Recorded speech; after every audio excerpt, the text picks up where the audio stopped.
제가 한 목사님한테 한 달 전에 부탁을 받았을 때 목사님 최근 주보를 하나 보내주십시오 하고 주보를 받습니다. 그랬더니 이 금년 표하고 이 올해 말씀도 그렇고 이 주보의 내용들이 보니까 모두 이 기도의 포커스가 다 맞춰져 있더라고요. 금요 기도회, 새벽 기도회, 주빌리 통일 기도회 아주 기도 프로그램이 많이 있고 그래서 아주 은혜를 받았고 감동이 되었습니다.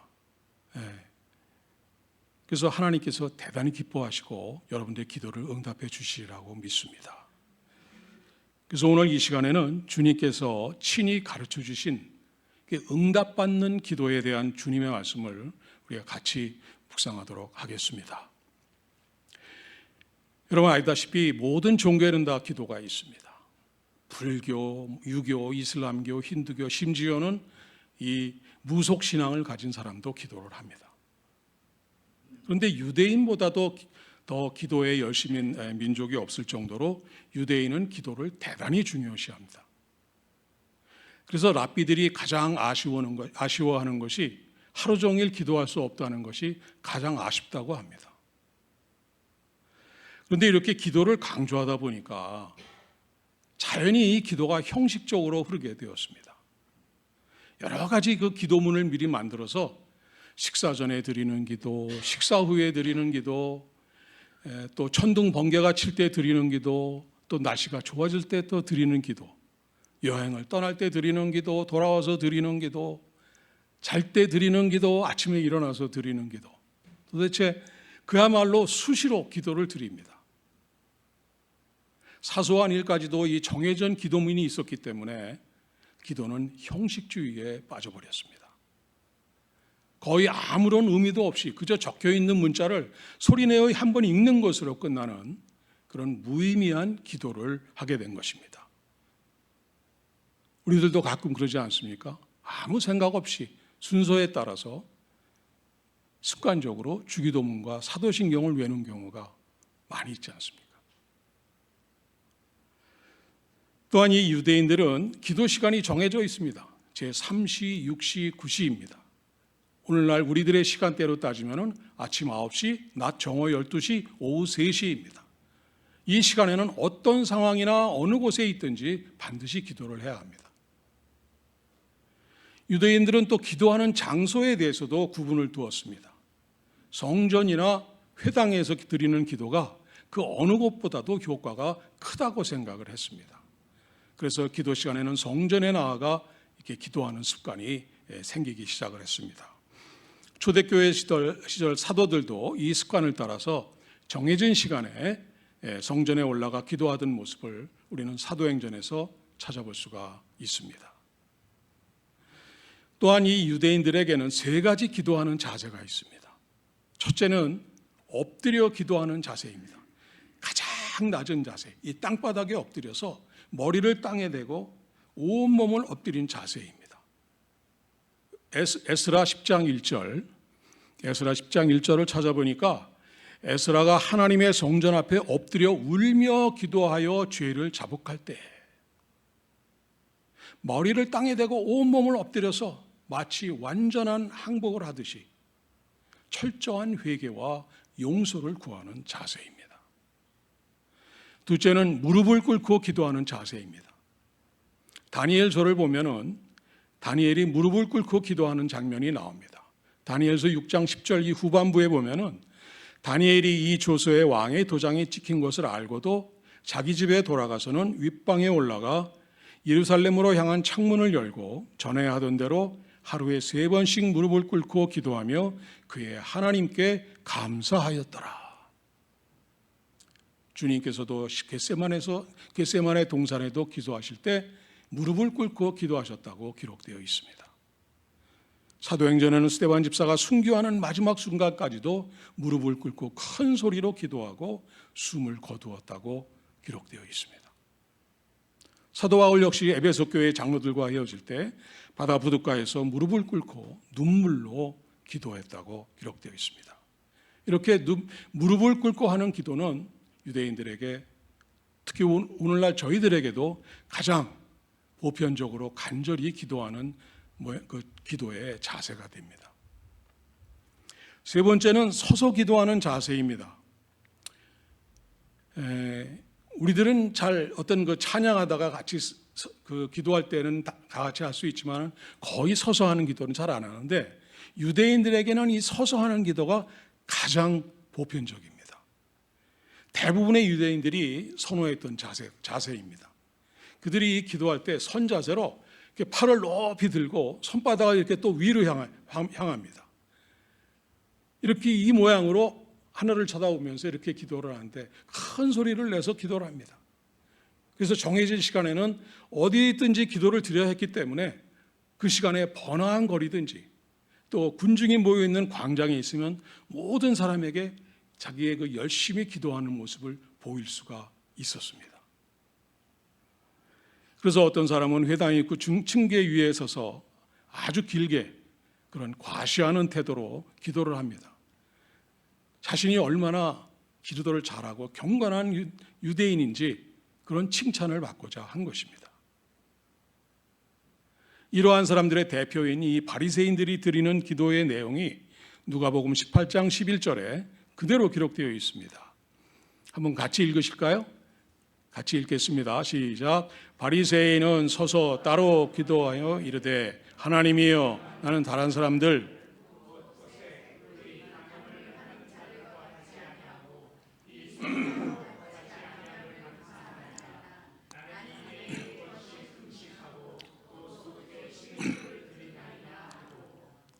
사람들이 많은 그 공개된 장소에서 자기는 이런 사람이라고 큰 소리로 이렇게 기도하고 있습니다.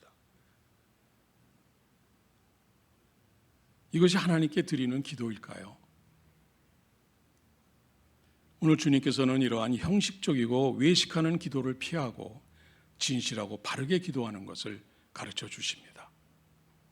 우리 5절 다 같이 오늘 본문 5절을 다시 한번 같이 읽습니다. 5절 시작. 또 너희는 기도할 때에 외식하는 자와 같이 하지 말라. 그들은 사람에게 보이려고 회당과 큰 거리 어귀에 서서 기도하기를 좋아하느니라. 내가 진실로 너희에게 이르노니 그들은 자기 상을 이미 받았느니라. 이 외식하는 기도의 문제점은 기도를 드리는 대상이나 그 중심이 하나님께 있지 않고 자기 자신에게 있다는 것입니다.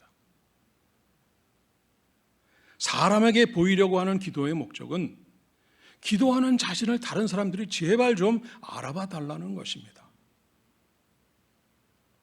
사람들이 이런 사람을 보고 기도 많이 하는 사람, 정말 기도 잘하는 사람, 믿음이 깊고 신앙이 좋은 사람, 이런 칭찬을 해줄 수 있으나 이러한 칭찬이 무슨 소용이 있겠습니까? 주님께서 한마디로 냉정하게 자르십니다. 자기 상을 이미 받았느니라. 그러면 이들이 기도하는 시간은 얼마나 될까요? 외식적인 유대인들은 정해진 시간과 때를 따라서 기도문을 읽는 시간만으로도 하루에 1시간이 넘는다고 합니다. 그거를 좀 오래 하는 분들은 2시간이 넘는 사람도 있다고 합니다. 그럼 여러분은 하루에 기도하는 시간은 얼마나 되시나요? 20분? 30분? 1시간? 2시간 넘으신 분 계세요? 계시리라고 믿습니다. 사실 기도하는 것이 그렇게 쉬운 것은 아니죠. 우리가 언제든지 입을 열어서 하나님 아버지, 주님 하고 부르면은 하나님께서 왜 그러느냐, 왜 부르느냐 하고 귀에다 좀 말씀 좀 하시면 좋겠는데 아무 대답도 없으시지 않습니까? 그래서 기도를 시작해서 내 자신의 문제, 내 가정의 기도 제목, 또 아이들 교육 문제, 부모님 건강, 사업 문제, 나가서 교회와 담임 목사님과 우리 교우 성도들 기도, 구역 식구들, 더 나아가서 이란 전쟁, 우크라이나 전쟁, 또 한 발 더 나아가서 우리 북한 문제, 또 통일 문제, 전 세계의 평화와 안정이 올 수 있도록 전 세계를 지구를 한 바퀴 돌면서 기도를 다 하고 눈을 떴는데 5분밖에 안 지나거든요. 수다를 떨려면 1시간, 2시간, 하루 종일이라도 할 수 있는데 이 기도를 하러 가면 5분을 못 넘기는 것입니다. 하나님께 기도 드릴 때 하나님이 보이지 않습니다. 하나님께서 내 말을 듣고 계시는지도 알 수가 없습니다. 내가 허공에다 대고 외치는 것은 아닌가 하는 생각이 들기도 합니다. 이것이 기도하는 것을 어렵게 만드는 이유가 될 수도 됩니다. 이렇게 하나님께 기도하는 것이 어렵기 때문에 결국 사람에게 보이려고 기도하게 됩니다. 그래서 기도는 훈련이다. 기도는 노동이라는 말이 있습니다. 기도는 훈련을 통해서 10분 기도를 하시는 분이 20분을 할 수가 있고 20분이 30분을 할 수 있고 30분을 할 수 있는 분이 1시간을 할 수가 있는 것입니다. 이것이 훈련이 안 되신 분들은 10분, 20분을 넘기지 못하시거든요. 그래서 이 노동과 같은 열심과 집중과 땀을 흘리는 이러한 간절한 기도를 통해서 우리가 기도를 온전히 할 수가 있는 것입니다. 본문 7절 한번 같이 또 읽겠습니다. 네, 다 같이 또 읽겠습니다. 시작.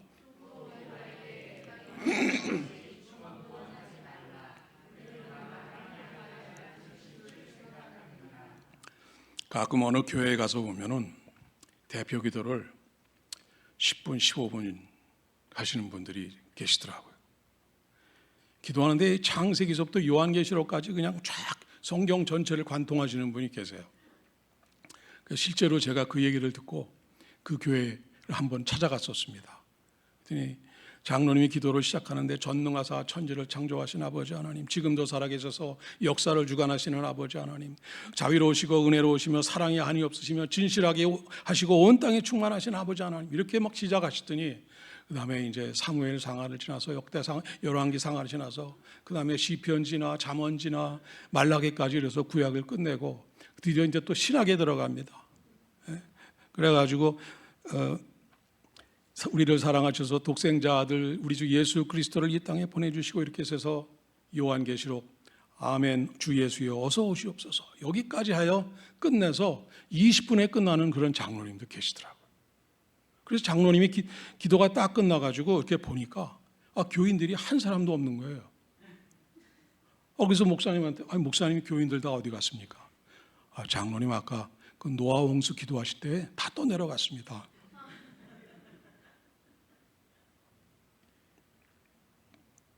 이런 기도는 하나님께 드리는 기도가 아닙니다. 사람에게 보이려고 하는 그런 기도입니다.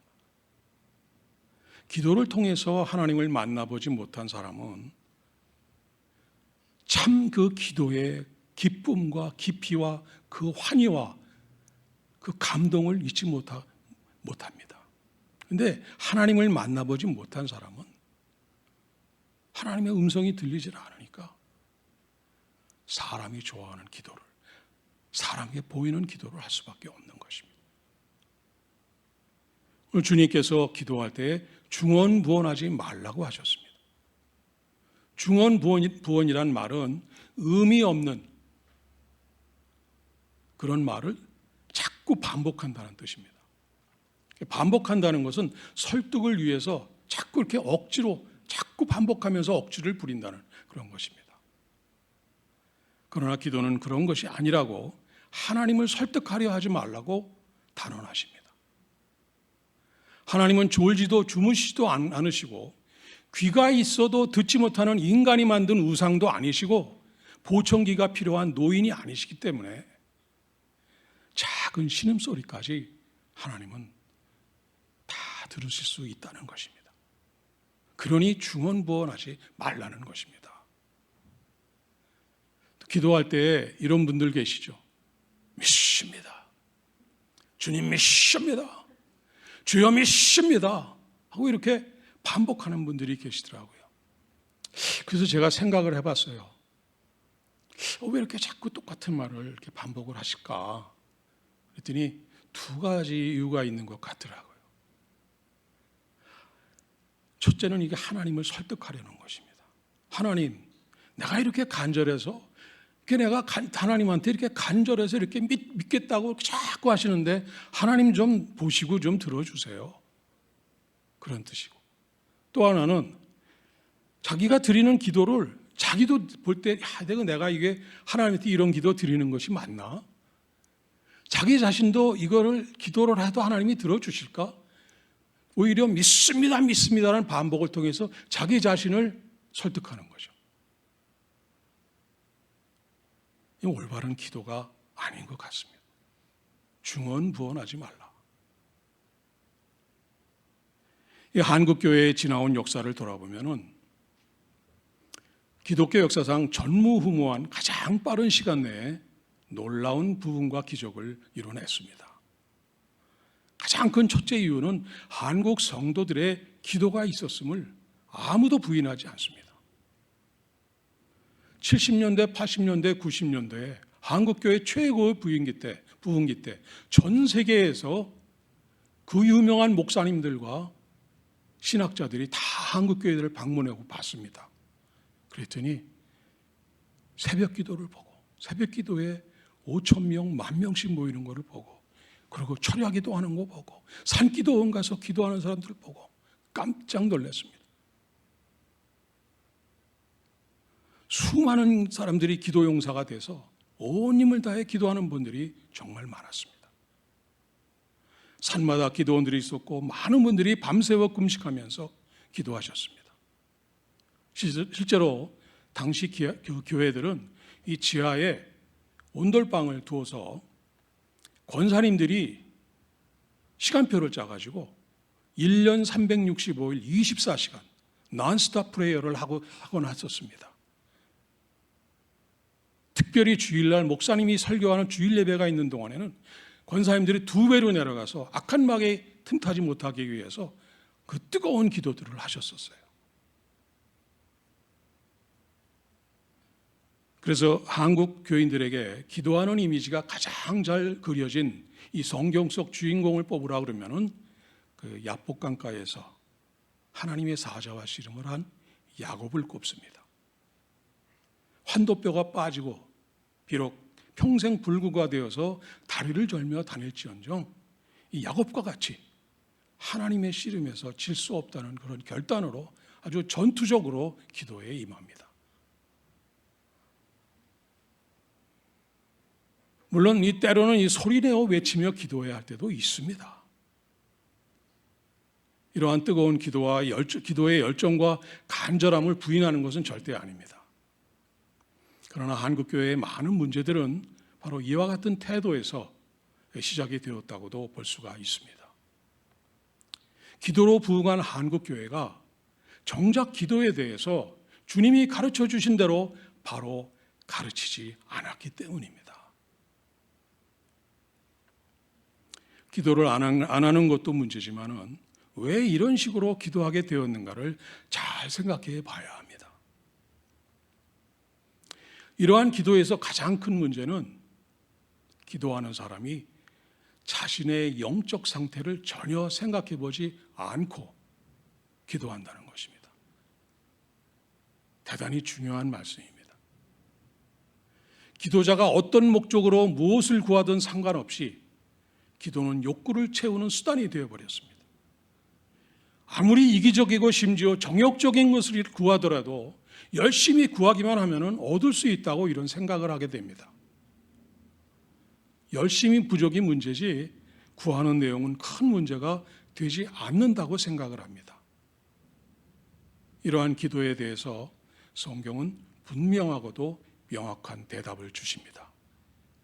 야고보서 4장 2절 후반에서부터 3절까지 한번 보겠습니다. 야고보서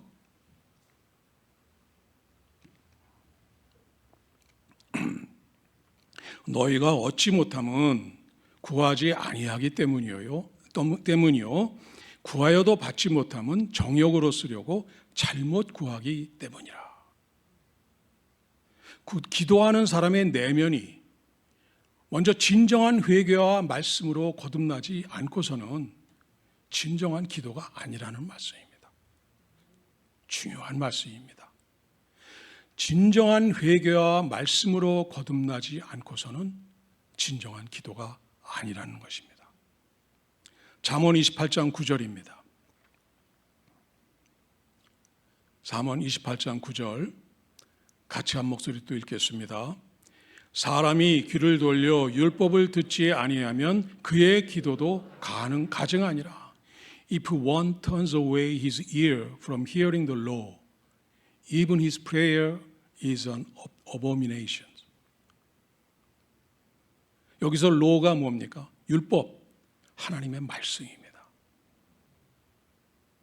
여기서 abomination, 가증하다, detestable, disgusting, 혐오스럽다, 질색한다, 역겹다. 하나님의 뜻도 모르고 하나님이 무엇을 원하시는지도 모르고 하나님의 말씀도 모르면서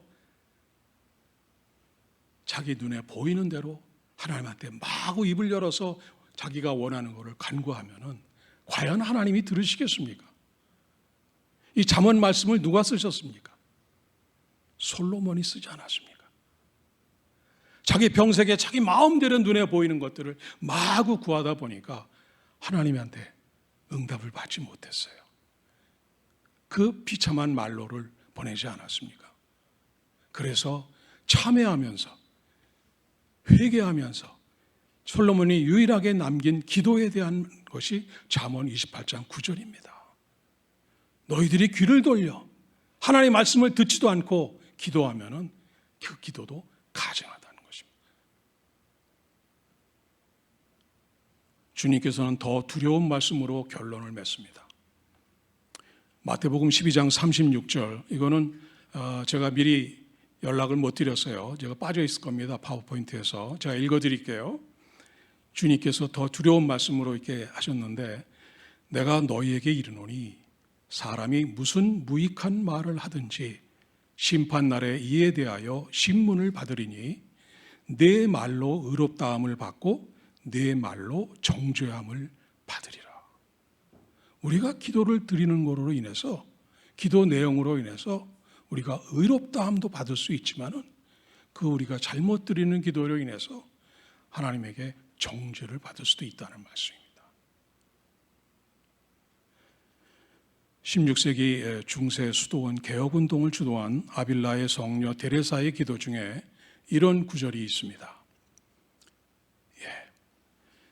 존엄하신 하나님 앞에서 말하는 사람이 마치 노예에게 말하듯 하고 말하는 태도가 부주의하고 마음에 떠오르는 대로 말하고 아무 생각 없이 말을 반복한다면 저는 그것을 기도라고 볼 수 없습니다. 하나님, 아무도 이렇게 기도하지 않게 해 주십시오. 이 데레사의 기도를 들으면서 우리의 잘못된 기도 습관을 돌아보지 않을 수가 없습니다. 이렇게 잘못 드리는 기도에 대해서 주님께서 오늘 우리들에게 본문 6절을 통하여서 말씀하십니다. 본문 6절 또 같이 읽습니다. 너는 기도할 때에 골방에 들어가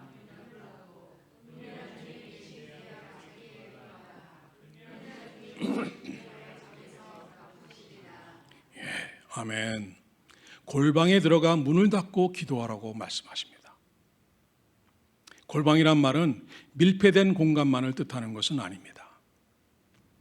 다른 사람들에게 방해받지 않고 하나님과 기도할 수 있는 곳이라면 그것이 바로 골방이 될 수 있습니다.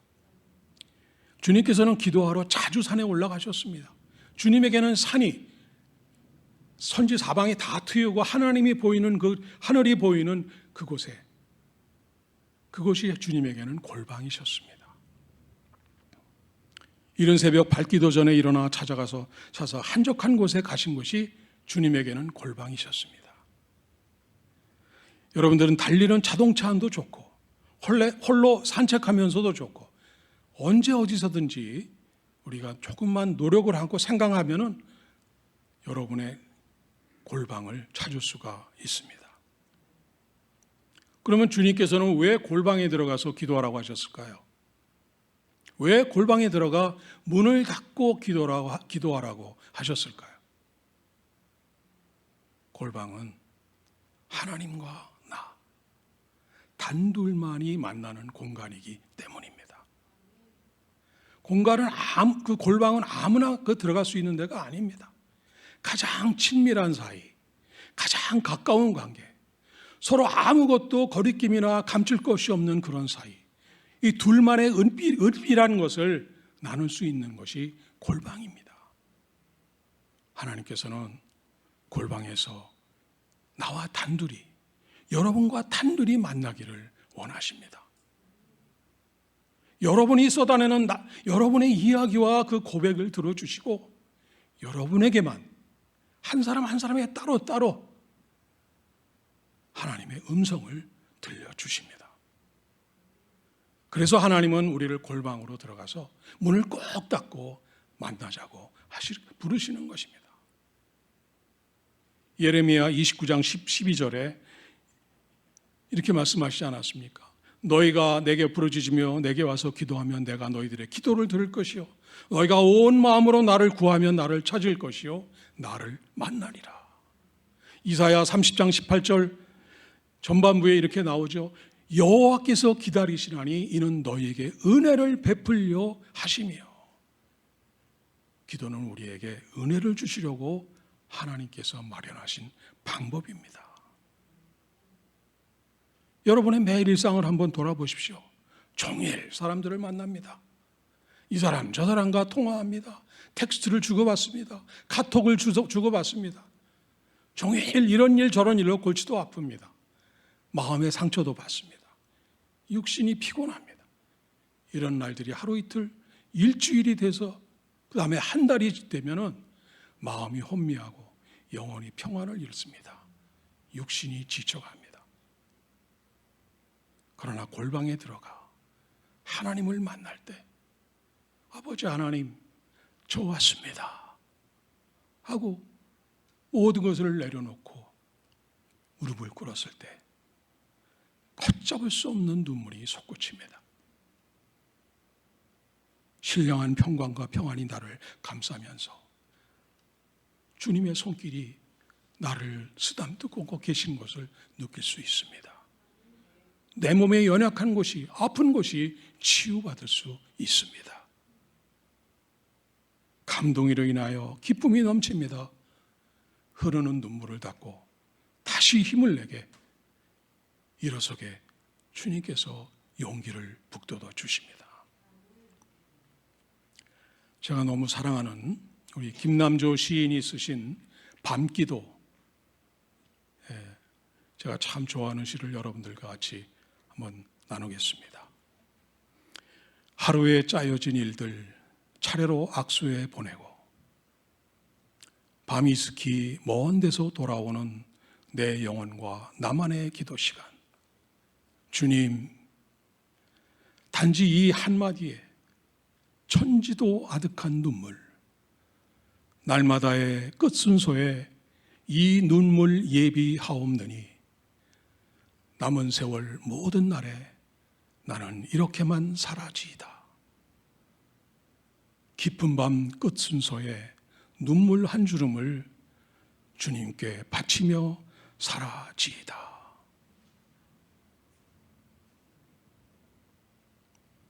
주님께서 본문 8절에 이렇게 말씀하십니다. 구하기 전에 너희에게 있어야 할 것을 하나님 너희 아버지께서 아시느니라. 사랑하는 여러분, 우리 하나님 아버지는 알고 계십니다. 내가 무엇 때문에 마음 아파하는지, 내가 무엇 때문에 근심하고 걱정하는지, 내게 필요한 것이 무엇인지 하나님은 이미 알고 계십니다. 그리고 골방에서 우리가 들어오기를 기다리고 계십니다. 내가 들어와서 내 마음을 쏟아놓기를 기다리고 계십니다. 이 시간 우리 다 같이 눈을 감고 묵상으로 함께 기도해 보시겠습니다. 오늘 주님이 말씀 주신 이 세 가지 기도하는 인스트럭션, 그리고 주님이 초대하시는 이 골방, 여러분의 골방으로 들어가서 나를 기다리시는 아버지 하나님의 이름을 조용히 한번 불러보시기 바랍니다.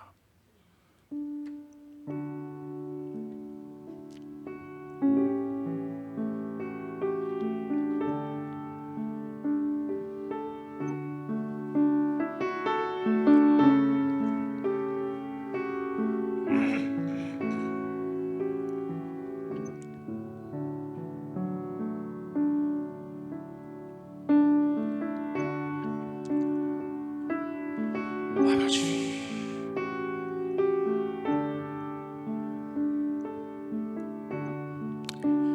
여러분들이 골방에 들어가 하나님을 만난 것이 언제입니까? 나를 사랑한다는 주님의 음성을 들은 것이 언제입니까?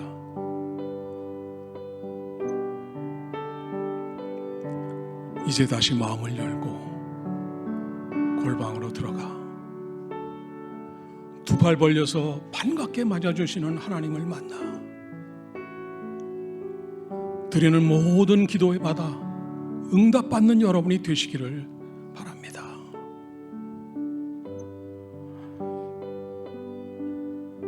아버지 하나님, 전쟁과 이상기후와 질병이 난무하는 마지막 때를 살아가고 있습니다. 당장 기도할 제목들이 차고 넘치면서도, 주님 다시 오실 날이 다가왔어도 깨어 온전히 기도하지 못하며 살아가는 저희를 용서하여 주옵소서. 주님의 음성을 들은 지가 까마득하고 이 정도면 됐다고 생각하면서 외식하는 저희를 용서하여 주옵소서. 이제 아버지께서 기다리시는 그 골방으로 들어가 날마다 진정으로 대면하며 아버지의 말씀을 듣고 우리의 모든 것도 쏟아넣는 진실한 기도로 아버지와 동행하며 살아가게 하여 주옵소서. 비록 한 사람의 기도는 연약할지라도 믿음의 기도는 역사하는 힘이 크다고 하셨습니다. 성도 두세 사람이 모여서 온 성도가 연합하여 기도하게 하셔서 은혜와 평강교회에 주신 모든 사명 넉넉히 감당할 수 있도록 인도하여 주옵시고 땅끝까지 이르는 구원사역 열심히 감당하게 하여 주옵소서. 멀리 한국과 태국에서 중요한 사명을 감당코자 출타 중이신 한 목사님, 성령 충만과 강건함으로 붙들어 주셔서 모든 사역 잘 마치고 건강히 돌아오시도록 인도하여 주옵소서.